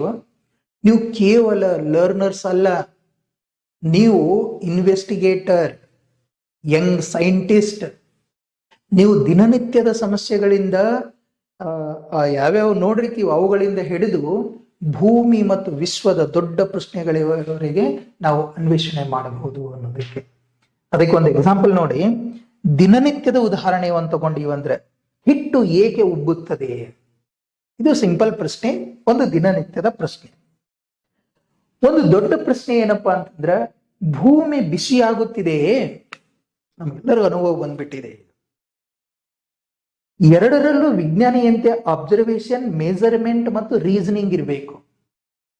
ಓಕೆ, ಇದು ಈ ಎಕ್ಸಾಂಪಲ್ ಗಮನಿಸಬೇಕು. ಇದಕ್ಕೆ ಸಂಬಂಧಪಟ್ಟಿರುವಂತ ಒಂದು ಪ್ರಶ್ನೆ, ನೀವು ಯುವ ವಿಜ್ಞಾನಿಯಾಗಿದ್ದರೆ ಇಂದು ಯಾವ ಪ್ರಶ್ನೆಯನ್ನು ಸಂಶೋಧಿಸುತ್ತೀರಿ? ನೀವು ಒಂದ್ ವೇಳೆ ಏನಪ್ಪಾ ಅಂತಂದ್ರೆ ವಿಜ್ಞಾನಿ ರೀತಿಯಲ್ಲಿ ನೀವು ಯೋಚನೆ ಮಾಡಿದ್ರೆ ಇಂದು ಯಾವ ಪ್ರಶ್ನೆಯನ್ನು ಸಂಶೋಧನೆ ಮಾಡ್ತಿದ್ರಿ ಅನ್ನೋದು ಯೋಚನೆ ಮಾಡಬಹುದಾ? ನನ್ನೊಂದು ಎಕ್ಸ್ಪೆಕ್ಟೆಡ್ ಆನ್ಸರ್ ಏನಪ್ಪಾ ಅಂತಂದ್ರೆ, ಹಿಟ್ಟು ಏಕೆ ಉಬ್ಬುತ್ತದೆ? ಭೂಮಿ ಬಿಸಿಯಾಗುತ್ತಿದೆಯೇ? ಮಳೆ ಪ್ರಮಾಣ ಏಕೆ ಬದಲಾಗುತ್ತಿದೆ? ಇಂಥ ಪ್ರಶ್ನೆಗಳು ಬರ್ತವೆ. ಇಂಥ ಪ್ರಶ್ನೆಗಳು ಏನಪ್ಪಾ ಅಂತಂದ್ರೆ ನಮ್ಮ ಸಾಮಾನ್ಯವಾಗಿ ಇವು ಉಂಟಾಗ್ತಾವ ನಮಗೆ ಯಾವಾಗ ವಿಜ್ಞಾನಿ ರೀತಿಯಲ್ಲಿ ಯೋಚನೆ ಮಾಡಿದರೆ. ಅಂದ್ರೆ ಹಿಟ್ಟು ಯಾಕೆ ಉಬ್ಬತ್ರಿಪ್ಪ? ಭೂಮಿ ಬಿಸಿ ಆಗ್ತಿದೆನಾ? ಮಳೆ ಪ್ರಮಾಣ ಏಕೆ ಬದಲಾಗ್ತಾ ಇದೆ? ಒಂದೊಂದ್ಸಲ ಸಿಕ್ಕಾಪಟ್ಟೆ ಮಳೆ ಇರುತ್ತೆ, ಒಂದೊಂದು ಬಾರಿ ಈ ಬಾರಿ ಅಂತ ಬಹಳ ಮಳೆ ಪ್ರಮಾಣ ಕಮ್ಮಿ ಆಗಿಬಿಟ್ಟದೆ. ಇಂಥ ಪ್ರಶ್ನೆಗಳೆಲ್ಲ ಬರ್ತಾವಲ್ಲ. ಹಾಗಾಗಿ ಇಲ್ಲಿ ನಾವು ಗಮನಿಸ್ಬೇಕಾಗಿರುವಂತದ್ದು ಏನು ಅಂತಂದ್ರೆ, ನಾನು ಮೊದಲೇ ಹೇಳಿದೆ, ಇಲ್ಲಿ ಲರ್ನರ್ಸ್ ನಾವು ಏನಪ್ಪಾ ಅಂತಂದ್ರೆ ಅಂದ್ರೆ ಕಲಿಯುವವರು ಏನಂತಂದ್ರೆ, ಇಲ್ಲಿ ಇವರು ಇನ್ವೆಸ್ಟಿಗೇಟರ್, ಇವ್ರು ಏನಪ್ಪಾ ಅಂತಂದ್ರೆ ಯಂಗ್ ಸೈಂಟಿಸ್ಟ್ ಅಂತ ಹೇಳಿ. ಓಕೆ, ಇಷ್ಟ ಅಂಶವನ್ನು ಇದರಲ್ಲಿ ನಾವು ಕಲಿತೀವಿ. ನೆಕ್ಸ್ಟ್ ನೋಡ್ಬೇಕು ಅಂತಂದ್ರೆ, ಎಡಪುಟ, ನಮ್ಮ ಪುಸ್ತಕದಲ್ಲಿ ಎಡಪುಟದ ಒಂದು ಕೆಳಭಾಗದಲ್ಲಿ ಬೇರು ಕೊಟ್ಟಿದ್ದಾರಲ್ಲ, ಬೇರು, ಆಮೇಲೆ ನಮ್ಮ ಪರಿಸರ, ಪರಂಪರೆ ಮತ್ತು ಜ್ಞಾನದ ಒಂದು ಆಧಾರದ ಮೇಲೆ ಇಲ್ಲಿ ಅಂಶಗಳಿವೆ. ಟೆಕ್ಸ್ಟ್ ಬುಕ್ ಪುಟದ ವಿನ್ಯಾಸ ನಮ್ಗೆಲ್ಲ ಅರ್ಥ ಆಗಿದೆ. ಎಡಭಾಗದ ಪುಟದ ಕೆಳಗೆ ಬೇರು ಕಾಣ್ತಾ ಇದೆ. ಇದು ನಮ್ಮ ಪರಿಸರ, ಸಂಪ್ರದಾಯ, ಸಾಂಸ್ಕೃತಿಕ ಮತ್ತು ನೈಸರ್ಗಿಕ ಪರಂಪರೆಯೊಂದಿಗೆ ಇರುವಂತಹ ಆಳವಾದ ಜ್ಞಾನದ ನೆಲೆಯನ್ನು ಸೂಚಿಸಿಕೊಡುತ್ತೆ. ಉದಾಹರಣೆಗಾಗಿ ಹೇಳಬೇಕು ಅಂತಂದ್ರೆ, ಮರ ಬಲವಾಗಿ ನಿಲ್ಲಲು ಬೇರು ಬೇಕು. ಇದನ್ನ ನಾವು ಹಿರಿಯರನ್ನು ಹೇಳ್ತಿರ್ತಾರೆ. ಮರ ಬಲವಾಗಿ ನಿಲ್ಲಲು ಬೇರು ಬೇಕು, ಹಾಗೆ ವಿಜ್ಞಾನದಲ್ಲಿ ಬಲವಾದ ಅಬ್ಸರ್ವೇಷನ್ ಮತ್ತು ಹಿಂದಿನ ಜ್ಞಾನ ಇರಬೇಕು ಅಂತ ಹೇಳಿ. ಓಕೆ, ಏನಪ್ಪಾ ಅಂತಂದ್ರ ಮರ ಬಲವಾಗಿ ಗಟ್ಟಿಯಾಗಿ ನಿಲ್ಬೇಕು ಅಂತಂದ್ರೆ ಗಟ್ಟಿಯಾದಂತ ಬೇರು ಇರಬೇಕು. ಹಾಗೇನೆ ವಿಜ್ಞಾನದಲ್ಲಿ ಬಲವಾದಂತ ಒಂದು ಅಬ್ಸರ್ವೇಷನ್ ಮತ್ತೆ ಏನಂತಂದ್ರ ಹಿಂದಿನ ಜ್ಞಾನ ಇರಬೇಕು ಅನ್ನೋದಕ್ಕೆ ಇಲ್ಲಿ ಒಂದು ಪ್ರಶ್ನೆ ಹಾಕಿದೆ ನಿಮಗೆ. ಬೇರು ಇಲ್ಲದ ಮರಕ್ಕೆ ಏನಾಗಬಹುದು? ವಿಜ್ಞಾನದಲ್ಲಿ ಅಬ್ಸರ್ವೇಷನ್ ಇಲ್ಲದಿದ್ದರೆ ಏನಾಗಬಹುದು? ಸಿಂಪಲ್, ಒಂದೊಂದು ವಾಕ್ಯದಲ್ಲಿ ನೀವು 1 ರಿಂದ 2 ವಾಕ್ಯದಲ್ಲಿ ಆನ್ಸರ್ ಮಾಡಬಹುದು. ಯೋಚನೆ ಮಾಡಿ. ಏನನ್ ಕ್ವಶನ್ ಇತ್ತು? ಬೇರು ಇಲ್ಲದ ಮರಕ್ಕೆ ಏನಾಗಬಹುದು? ವಿಜ್ಞಾನದಲ್ಲಿ ಅಬ್ಸರ್ವೇಷನ್ ಇಲ್ಲದಿದ್ದರೆ ಏನಾಗಬಹುದು? ಯೋಚನೆ ಮಾಡಿದ್ರೆ ನನ್ನ ಒಂದು ಆನ್ಸರ್ ಏನಪ್ಪಾ ಅಂತಂದ್ರೆ, ಬೇರು ಇಲ್ಲದ ಮರ ಬಲವಾಗಿ ನಿಲ್ಲೋದಿಲ್ಲ, ಹಾಗೆಯೇ ಅಬ್ಸರ್ವೇಷನ್ ಇಲ್ಲದ ವಿಜ್ಞಾನ ದೃಢವಾಗಿರುವುದಿಲ್ಲ ಅನ್ನೋದಕ್ಕೆ. ಓಕೆ, ಅದಕ್ಕಾಗಿ ಬೇರು ಅನ್ನೋದೇನಂತಂದ್ರೆ ನೆಲದ ಒಂದು ಬೇರು. ಇದಕ್ಕ ಒಂದು ಸಿಂಪಲ್ ಆದಂತ ಒಂದು ಸೆಂಟೆನ್ಸ್ ಕೊಡಬೇಕು ಅಂತಂದ್ರೆ, ಬೇರು ಇದರಲ್ಲಿ ಏನ್ ಹೇಳಿಕೊಡತ್ತಿದ್ದಾನೆ ಅಂತಂದ್ರೆ ನೆಲದ ಸತ್ಯ ಮತ್ತು ಆಳವಾದ ಜ್ಞಾನ. ಬೇರು ನೆಲದ ಸತ್ಯ ಮತ್ತು ಆಳವಾದ ಜ್ಞಾನ ಇದನ್ನ ಹೇಳಿಕೊಡುತ್ತೆ. ಓಕೆ, ನೆಕ್ಸ್ಟ್ ಇನ್ನೊಂದು ನಮ್ಮ ಪಠ್ಯಪುಸ್ತಕದ ಭಾಗದಲ್ಲಿ ಕೊಟ್ಟಿರುವಂತ ಇದೆ, ಬಲಭಾಗದಲ್ಲಿ ಕೊಟ್ಟಿರುವಂತ ಒಂದು ಗಾಳಿಪಟನ ತೋರಿಸಿದ್ದಾರೆ. ಇಲ್ಲಿ ಬಲಭಾಗದ ಪುಟದ ಮೇಲ್ಭಾಗದಲ್ಲಿ ಗಾಳಿಪಟ ಕಾಣುತ್ತಾ ಇದೆ. ಗಾಳಿಪಟ ಏನು ತೋರಿಸಿಕೊಡತ್ತ, ಏನ್ ಸೂಚಿಸಿಕೊಡತ್ತ ಅಂತಂದ್ರೆ ಕ್ಯೂರಿಯಾಸಿಟಿ, ಅಂದ್ರೆ ಕುತೂಹಲವು ಹಾರಬೇಕು ಅಂತ. ಕ್ಯೂರಿಯಾಸಿಟಿ ಇಲ್ಲಿ ಏನೋ ಕುತೂಹಲ ಹಾರಬೇಕು ಅಂತ ಅಂದ್ರ ಕುತೂಹಲ ರೀತಿಯಲ್ಲಿ ನಾವೇನಂತಂದ್ರೆ ಹಾರಬೇಕು. ಕ್ಯೂರಿಯಾಸಿಟಿ ಇದು ವೆರಿ ಇಂಪಾರ್ಟೆಂಟ್. ಇದು ಹೊಸ ದಿಕ್ಕುಗಳಿಗೆ ನಮ್ಮ ಕಲ್ಪನೆ ಹೋಗ್ಬೇಕು ಅನ್ನೋದನ್ನ ನೆನಪಿಸಿಕೊಡತ್ತೆ ಅಂತ. ಇದು ಗಾಳಿಪಟ ಎಲ್ಲ ಯಾಕೆ ತೋರ್ಸ, ಒಂದು ಚಿತ್ರ ತೋರ್ಸ್ಯಾರ ಅಂತಂದ್ರೆ ಪ್ರತಿಯೊಂದಕ್ಕೆ ಒಂದೊಂದು ಅಂಶಗಳಿವೆ. ಏನಂತ ಹೇಳಿದ್ವಿ ಇಲ್ಲಿ? ಗಾಳಿಪಟ ಒಂದು ಕ್ಯೂರಿಯಾಸಿಟಿಯನ್ನು ಹೆಚ್ಚು ಮಾಡ್ಬೇಕು. ಗಾಳಿಪಟ ಏನಂತಂದ್ರೆ ನಮ್ಮ ಕ್ಯೂರಿಯಾಸಿಟಿ ಅಂದ್ರೆ ಕುತೂಹಲ ಹಾರಬೇಕು, ಹೊಸ ದಿಕ್ಕುಗಳಿಗೆ ನಮ್ಮ ಕಲ್ಪನೆ ಹೋಗ್ಬೇಕು ಅನ್ನೋದನ್ನು ಸೂಚಿಸಿಕೊಡುತ್ತೆ, ಅದನ್ನ ನೆನಪಿಸಿಕೊಡುತ್ತೆ. ಇದಕ್ಕೊಂದು ಎಕ್ಸಾಂಪಲ್ ಹೇಳ್ಬೇಕು ಅಂತಂದ್ರೆ, ನಾವು ಕೇವಲ ನೋಡಿದ್ರಲ್ಲೇ ನಿಂತರೆ ಹೊಸ ಡಿಸ್ಕವರಿ ಆಗೋದಿಲ್ಲ ಅಂತ. ಇದರ ಹಿಂದೆ ಇನ್ನೇನು ಇರಬಹುದು ಎಂದು ಕಲ್ಪನೆ ಹಾರಬೇಕು. ಓಕೆನಾ? ನಾವು ಕೇವಲ ನೋಡ್ಕೊಂಡ್ ನಿಂತ್ರ ಹೊಸ ಡಿಸ್ಕವರಿ, ಹೊಸದು ಏನನ್ನು ಕಂಡಿಡ್ಲಿಕ್ಕೆ ಆಗೋದಿಲ್ಲ. ಇದ್ರ ಹಿಂದೆ ಏನಿರಬಹುದು, ಇದ್ರ ಹಿಂದೆ ಏನೇನಿರಬಹುದು ಅನ್ನುವಂತ ಕಲ್ಪನೆ ನಮ್ಮಲ್ಲಿ ಹಾರಬೇಕು. ಇನ್ನೊಂದು ಪ್ರಶ್ನೆ ಇದೆ ನಮ್ಮಲ್ಲಿ, ವಿಜ್ಞಾನದಲ್ಲಿ ಕಲ್ಪನೆ ಯಾಕೆ ಬೇಕು? ಆನ್ಸರ್ ಮಾಡಬಹುದಾ? ವಿಜ್ಞಾನದಲ್ಲಿ ಕಲ್ಪನೆ ಏಕೆ ಬೇಕು? ಯೋಚನೆ ಮಾಡಿ. ವಿಜ್ಞಾನದಲ್ಲಿ ಕಲ್ಪನೆ ಏಕೆ ಬೇಕು ಅನ್ನೋದು.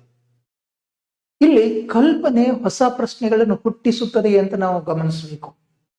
ಅಬ್ಸರ್ವೇಷನ್ ನೋಡಿದರ ಆಚೆಗೆ, ನಾವೇನು ಅಬ್ಸರ್ವ್ ಮಾಡಿರ್ತೀವಿ, ಅದನ್ನ ನೋಡಿದ್ರ ಆಚೆಗೆ ಯೋಚಿಸಲೇನಂತ ನಮ್ಮ ಕಲ್ಪನೆ ಸಹಾಯ ಮಾಡುತ್ತೆ. ಹಾಗಾಗಿ ಇಲ್ಲಿ ಗಾಳಿಪಟ ಅನ್ನೋದು ಏನು ಸೂಚಿ ಕೊಡುತ್ತೆ ಅಂತ ಹೇಳಿದೀವಿ. Very important. ಒಂದೊಂದು ಲೈನ್ ಒಂದೊಂದು ಪಾಯಿಂಟ್ ನೆನ್ಪಿಟ್ಕೊಂಡ್ರೆ ಸಾಕ್ರಿ. ಗಾಳಿಪಟ ಏನಂತಂದ್ರೆ ಕ್ಯೂರಿಯಾಸಿಟಿ ಪ್ಲಸ್ ಇಮ್ಯಾಜಿನೇಷನ್, ಊಹೆ, ಕಲ್ಪನೆ, ಇಮ್ಯಾಜಿನೇಷನ್, ಇದನ್ನು ಸೂಚಿಸಿಕೊಡತ್ತ ಅಂತಿಲ್ಲ ಇದರಲ್ಲಿ ತೋರಿಸ್ತಾ ಇರೋದು. ಬಹಳ ಚೆನ್ನಾಗಿ ಕಲಿಬೇಕು ನೀವೆಲ್ಲರೂ. ಇನ್ನೊಂದು ಸೂಕ್ಷ್ಮ ಅವಲೋಕನ ಒಂದು ಬರುತ್ತೆ ನೋಡಿ. ಇದರಲ್ಲಿ ಸೂಕ್ಷ್ಮ ಅವಲೋಕನ ಪ್ಲಸ್ ಮುಕ್ತ ಸೃಜನಶೀಲ ಚಿಂತನೆ, ಆಮೇಲೆ ಇದರಿಂದ ಇನ್ವೆಸ್ಟಿಗೇಷನ್ ಉತ್ತಮವಾಗುತ್ತದೆ ಅನ್ನೋದಕ್ಕೆ. ಇಲ್ಲಿ ಗಮನಿಸ್ಬೇಕಿಲ್ಲಿ ಬೇರು ಮತ್ತು ಗಾಳಿಪಟ. ನಮ್ಮ ಪುಸ್ತಕದಲ್ಲಿ ಬೇರು ಮತ್ತು ಗಾಳಿಪಟ ಎರಡನ್ನು ಕೊಟ್ಟಿದೆ. ಇಲ್ಲಿ ಬೇರು ಮತ್ತು ಗಾಳಿಪಟ ಎರಡೂ ಸೇರಿ ಟೆಕ್ಸ್ಟ್ ಬುಕ್ ನ ಒಂದು ಮುಖ್ಯ ಸಂದೇಶ ಕೊಡುತ್ತೆ ನಮಗಿದ್ರೆ. ವಿಜ್ಞಾನದಲ್ಲಿ ನಾವು ನಿಜವಾದ ಅಬ್ಸರ್ವೇಷನ್ ಮೇಲೆ ನಿಲ್ಬೇಕು ಅನ್ನೋದು. ಅದೇ ಸಮಯದಲ್ಲಿ ಕ್ರಿಯೇಟಿವ್ ಥಿಂಕಿಂಗ್ ಅಂತ ಹೇಳ್ತೀವಿ. ಕ್ರಿಯೇಟಿವ್ ಥಿಂಕಿಂಗ್ ಕೂಡ ಇರಬೇಕು. ಅಬ್ಸರ್ವೇಷನ್ ಇಲ್ಲದ ಕಲ್ಪನೆ ದುರ್ಬಲ. ಎಂತ ಅಂಶಗಳದ ನೋಡ್ರಿ. ಅಬ್ಸರ್ವೇಷನ್ ಇಲ್ಲದ ಕಲ್ಪನೆ ದುರ್ಬಲ. ಕಲ್ಪನೆ ಇಲ್ಲದ ಅಬ್ಸರ್ವೇಷನ್ ಹೊಸ ಪ್ರಶ್ನೆಗಳನ್ನು ಹುಟ್ಟಿಸಲು ಕಡಿಮೆ ಸಹಾಯ ಮಾಡತ್ತಂತ. ಇಲ್ಲಿ ಒಂದು ಎಕ್ಸಾಂಪಲ್ ಹೇಳಬೇಕು ಅಂತಂದ್ರೆ, ನ್ಯೂಟನ್ ಸೇಬು ಬೀಳುವುದನ್ನು ಅಬ್ಸರ್ವ್ ಮಾಡಿದರು. ಓಕೆ, ಆದ್ರೆ ಏಕೆ ಕೆಳಗೆ ಬಿತ್ತು ಎಂಬ ಕ್ರಿಯೇಟಿವ್ ಕ್ವಶನ್ ಕೇಳಿದರು. ಅಲ್ಲಿ ವಿಜ್ಞಾನ ಬೆಳೆಯಿತು. ತಿಳ್ಕೊಂಡ್ರೆ ನಿಮಗೆ ಹೊಸ ಕಲ್ಪನೆ ಮೂಡುತ್ತೆ. ಅದಕ್ಕೆ ನಿಮ್ಗೆ ಸಂಬಂಧಪಟ್ಟಿರುವಂತ ಒಂದು ಪ್ರಶ್ನೆ ಏನಂತಂದ್ರೆ, ಅಬ್ಸರ್ವೇಷನ್ ಮತ್ತು ಇಮ್ಯಾಜಿನೇಷನ್ ಎರಡೂ ಬೇಕು ಎಂಬುದಕ್ಕೆ ಇನ್ನೊಂದು ಉದಾಹರಣೆ ಕೊಡಬಹುದಾ? ಏನೇನಿದ್ರಲ್ಲಿ ಅಬ್ಸರ್ವೇಷನ್ ಮತ್ತು ಇಮ್ಯಾಜಿನೇಷನ್ ಇವೆರಡು ಬೇಕು ಅನ್ನೋದಕ್ಕೆ ನೀವು ಇನ್ನೊಂದು ಉದಾಹರಣೆ ಕೊಡಬಹುದಾ? ಯೋಚನೆ ಮಾಡಿ.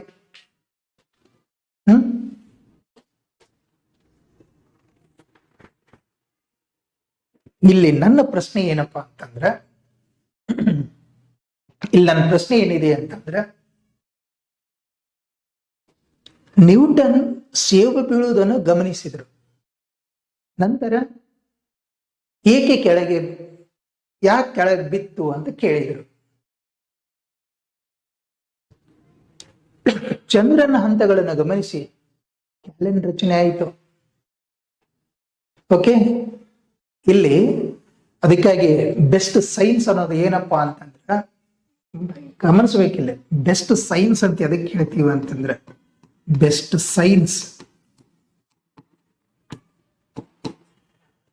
ಸೈನ್ಸ್ ಏನಂತಂದ್ರೆ ಕೇರ್ಫುಲ್ ಅಬ್ಸರ್ವೇಷನ್, ಆಮೇಲೆ ಕ್ರಿಯೇಟಿವ್ ಥಿಂಕಿಂಗ್. ಕೇರ್ಫುಲ್ ಅಬ್ಸರ್ವೇಷನ್ ಮತ್ತು ಕ್ರಿಯೇಟಿವ್ ಥಿಂಕಿಂಗ್ ಅಂತ ಇರುತ್ತೆ ಅನ್ನೋದಕ್ಕೆ ಅದನ್ನೇ ನಾವು ಉತ್ತಮ ವಿಜ್ಞಾನ, ಬೆಸ್ಟ್ ಸೈನ್ಸ್ ಅಂತ ಹೇಳ್ತೀವಿ.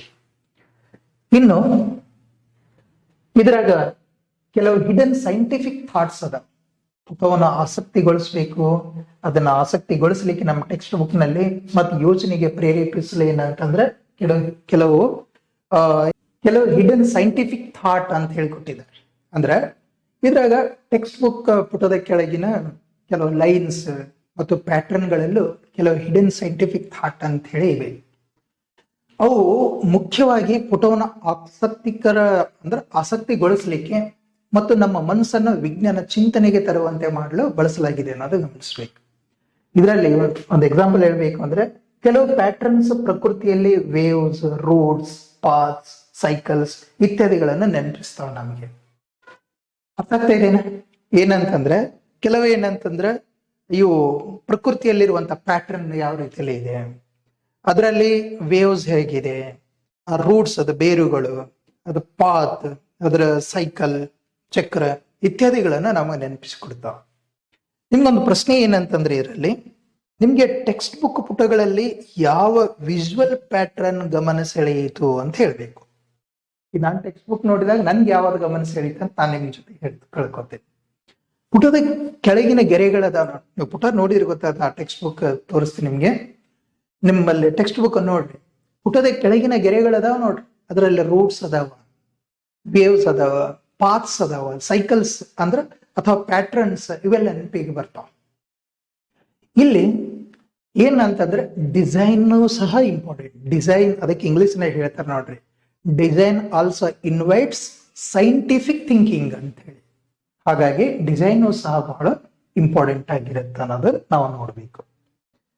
ಇನ್ನು